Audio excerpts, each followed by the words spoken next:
Survivors of Auschwitz-Birkenau gathered today, commemorating the 78th anniversary of its liberation as the world marks Holocaust Remembrance Day. Soviet forces liberated the concentration camp in southern Poland on January 27th of 1945, that just a few months before the war in Europe would end. The camp is where Nazis murdered more than 1.1 million people, including Jews and Poles. The site still stands today. The barracks and barbed wire, as well as the ruins of gas chambers, stand as one of the world's most notorious symbols of evil. And today we'd like to recognize the journey to a brighter future and how we can all remember appropriately today. Joining us now is Becci Jacobs from the Mizel Museum and Sara Moses, herself a Holocaust survivor. Sara, we were just talking about your growing up in Poland and suddenly your life was changed when the Nazis came to your town. Yes, that was the first town that they came to in Poland. It had a large Jewish population, Piotrków, outside of Warsaw. And most of my family were taken away, including my dear mother. I was her only child. How old were you then? We had no calendars or radios, so I was about, when they came into my town, I was a year old. But when they took us, when I went into the first ghetto concentration camp, I was about 5 or 6. It's amazing to think how your life has changed, and yet here you are, certainly lucky, but also just the idea of having lived through that and it being a part of your life still, I'm sure. Yes, I suffered from many nightmares for quite a long time, but as I began speaking about it, it helped. So my nightmares subsided, so it's good for many reasons that I speak about it. Well, we thank you for speaking about it with us today because it is an important day for people to remember. And that to you is what's important as well, that you say the remembrance is incredibly important. Yes. We should never forget. No.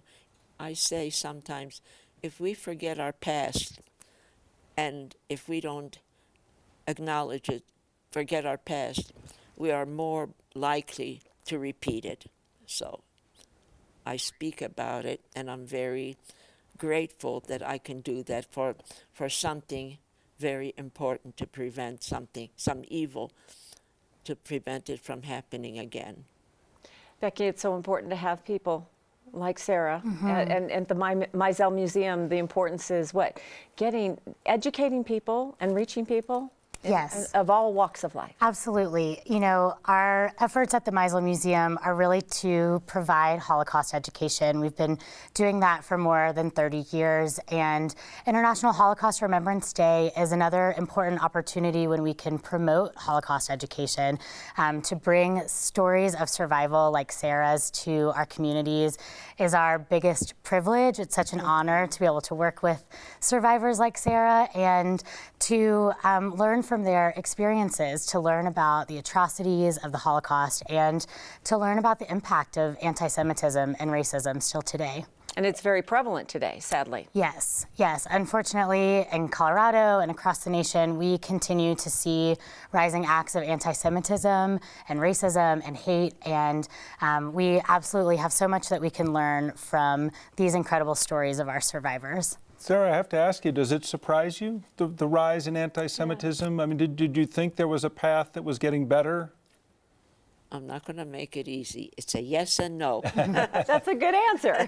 Yeah, it doesn't surprise me because in our human population of the world, most people are great, but there are some who need to hate and put someone down so they can feel superior.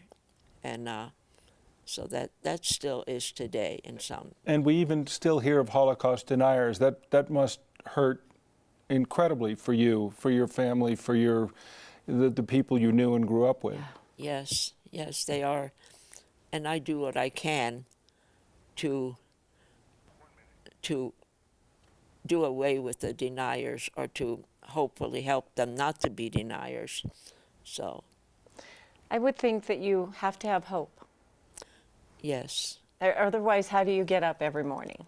Absolutely. I have hope, and I believe, and I look all around me, this wonderful world, and I meet so many great people, and here's one of them. and so this gives me a lot of hope.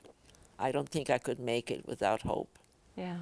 I know you guys focus on that a lot, the museum too, the Mizel Museum. It's not just hearing about the evil in the world. Absolutely. Yeah, you know, our efforts really are to challenge our audiences to reflect on these important lessons from history and to internalize them and learn how we can be beacons of hope and justice in our communities and to take every moment in our lives as an opportunity to do the right thing. That's something we talk about with students all the time. It's an important day today. We appreciate both of you taking a few minutes to come in and join us, and Sara to share your story, and Becci, of course, to share with us more about the Mizel Museum. Yeah. Thank you both for joining us. We look forward to seeing you again soon. Thanks. Thank you. All right. We'll be right back.